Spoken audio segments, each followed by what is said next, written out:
প্ৰশ্নকাকত আমি জনাত মানে এক্সাম শেষ হোৱাৰ পিছত ফাদিল হৈছে, তথাপিও ফাদিল হ'ব লগা নাছিলে। তাৰমানে প্ৰশ্নকাকত ছাত্ৰবিলাকক দিয়া হোৱা নাই। প্ৰশ্নকাকত ফাদিল হৈছে মানে আগত হ'ল না পিছত হ'লে এতিয়া আমি কেনেকৈ ক'ম, কিজানিবা আগতে হৈছে।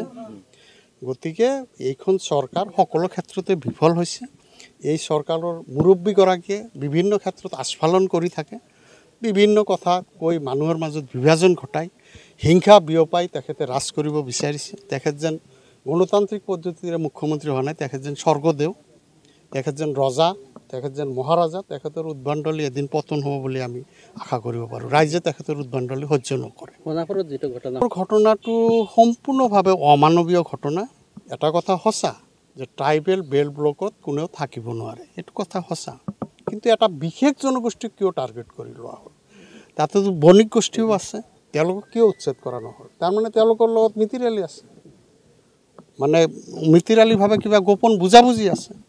আৰু এটা জনগোষ্ঠীক টাৰ্গেট কৰি লোৱা আছে শুনামতে, তাতে কিছু মেডিপাট্টাৰ মানে মাটিৰ গৰাকীও আছে, তেওঁলোককো উচ্ছেদ কৰা হৈছে। তো উচ্ছেদ এটা কৰিলে সুপ্ৰিম কোৰ্টে নিয়ম বান্ধি দিছে, 15 দিন আগত নোটিছ দিব লাগিব।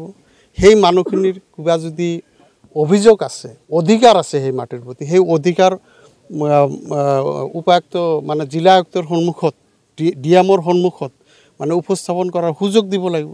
কোনো ধৰণৰ সুযোগ নিদিয়াকৈ তেওঁলোকক উচ্ছেদ কৰাটো হৈছে কি এটা মানে অবৈধ প্ৰক্ৰিয়া, যিটো নেকি সুপ্ৰিম কোৰ্টৰ আদেশক অমান্য কৰে।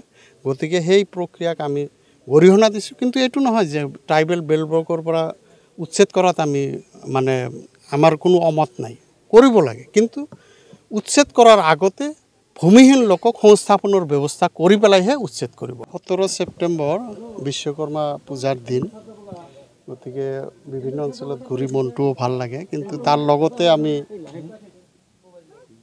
কিছু উন্নয়নমূলক কামৰ মানে সংযোজন ঘটালোঁ বিশ্বকৰ্মাৰ লগত। আজি এনে আমাৰ অসম চৰকাৰৰ এটা কাৰ্যসূচী আছিল PMAY, তাৰমানে প্ৰধানমন্ত্ৰী আৱাস যোজনাৰ যিবিলাক ঘৰ নিৰ্মাণ হৈছিলে, সেই ঘৰসমূহত বেনিফিচিয়াৰীসকলে গৃহ প্ৰৱেশ কৰাৰ কাৰণে এটা প্ৰগ্ৰাম আছিলে।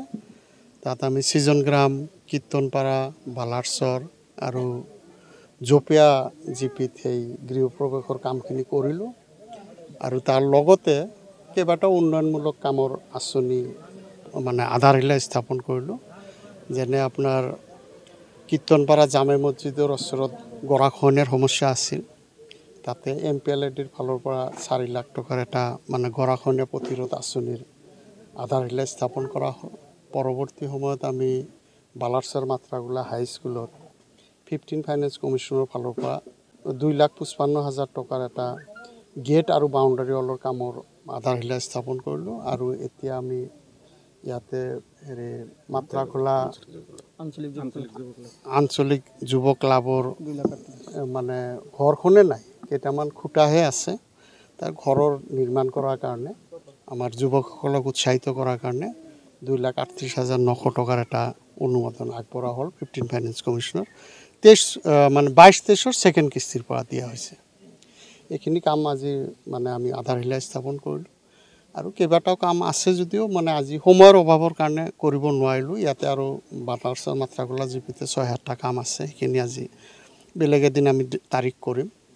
তেনেকৈ প্ৰতিটো জিপিতে উন্নয়নমূলক কামৰ ভালেখিনি সংখ্যা আছে। ইয়াৰ পৰৱৰ্তী সময়ত আমি গোলাপাৰা, বাংলাপাৰা, নাম্বাৰপাৰা, চাকলা, কুকিলা আদি জিপিত 2-4 দিনৰ ভিতৰতে আমি আধাৰশিলা স্থাপনৰ কামবিলাক হাতত ল'ম। উন্নয়নৰ কাৰণে যথেষ্ট চেষ্টা কৰি আছোঁ, তথাপিও যিমানখিনি কৰি আছোঁ তথাপিও আমাৰ অঞ্চল যিটো অনুন্নত অঞ্চল, সেয়া এপাচি শাকত এটা জালুক সদৃশে। তাৰমানে বিগত সময়ত যিকোনো কাৰণতে নহওক কিয় তেনেকুৱা ধৰণৰ উল্লেখযোগ্য কোনো উন্নয়নমূলক কাম হোৱা নাছিল। আজি যিটো ৰাস্তাত আমি থিয় হৈ আছোঁ, এইটো ৰাস্তা আমি বাণিজ্য বজাৰৰ পৰা মাত্ৰাখোলা পাৰঘাটলৈকে 3 কিলোমিটাৰ ৰাস্তাত মোটামুটি আপোনাৰ 2.5 কোটিমান টকা ইতিমধ্যে মঞ্জুৰ হৈ কাম এলটমেণ্ট হৈছে। এতিয়া বতৰ মানে আজি বিশ্বকৰ্মা হৈ গ'ল, মানে বিশ্বকৰ্মাৰ পিছতে কামৰ মানে শুভ আৰম্ভ হৈ যাব। ইতিমধ্যে সকলো চৰকাৰী মঞ্জুৰি কৰাৰ যিমান মানে নিয়ম কানুন আছে সকলোখিনি পালন কৰা হৈছে। মানে ঠিকাদাৰক নিবিদাৰ আবণ্টন দিয়া হৈছে। তেওঁলোকে বতৰ ভাল হ'লেই কাম আৰম্ভ কৰিব। মই তেওঁলোকৰ লগত যোগাযোগ ৰাখিছোঁ, যিমান সোনকালে পৰা যায় কামটো কৰি ৰাইজক যাতায়াতৰ ক্ষেত্ৰত এটা সকাহ দিব লাগে আৰু ইমান ভিতৰৰ অঞ্চলৰ পকী ৰাস্তা হয়তো আমাৰ আগত কেতিয়াও হোৱা নাছিল, এতিয়া হৈ আছে এইবাৰ। আমাৰ চেষ্টা সকলোৱে মিলিজুলি ৰাইজৰ সহায় সহযোগিতা চেষ্টা কৰি আছোঁ। গতিকে উন্নয়নে এটা গতি লাভ কৰিছে যদিও সেই গতি যথেষ্ট নহয়। মানে যোৱা ৭০টা বছৰে ক'বলৈ গ'লে আমাৰ উত্তৰ অভয়পুৰী সমষ্টিত এনেকুৱা অৱস্থাত আছিল যেন প্ৰতিনিধি নাই। বিধানসভাত কোনো বিষয়ত কেতিয়াও কোনো কথা উত্থাপন কৰা হোৱা নাছিল। এতিয়া আপোনালোকে দেখা পাইছে যে প্ৰতিটো বিধানসভাত 10-15-20 মিনিটকৈ আমাৰ সমষ্টিৰ সমস্যাৱলী আমি দাঙি ধৰাৰ কাৰণে সামৰ্থ্য হৈছোঁ। তাৰ ফলশ্ৰুতিত ৰাস্তা ঘাটে কওক, বানপানী গৰাখহনৰ ক্ষেত্ৰতে কওক, কিছু হ'লেও আমি সকাহ লাভ কৰিবলৈ সামৰ্থ্য হৈছোঁ।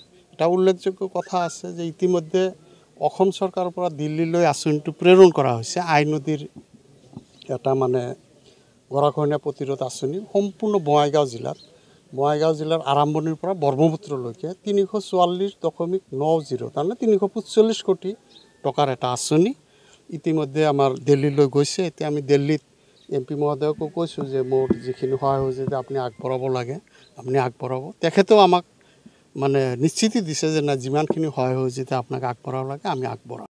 যিকোনো খবৰৰ বাবে যোগাযোগ কৰক 7090173330 অথবা 7099017990 নম্বৰত।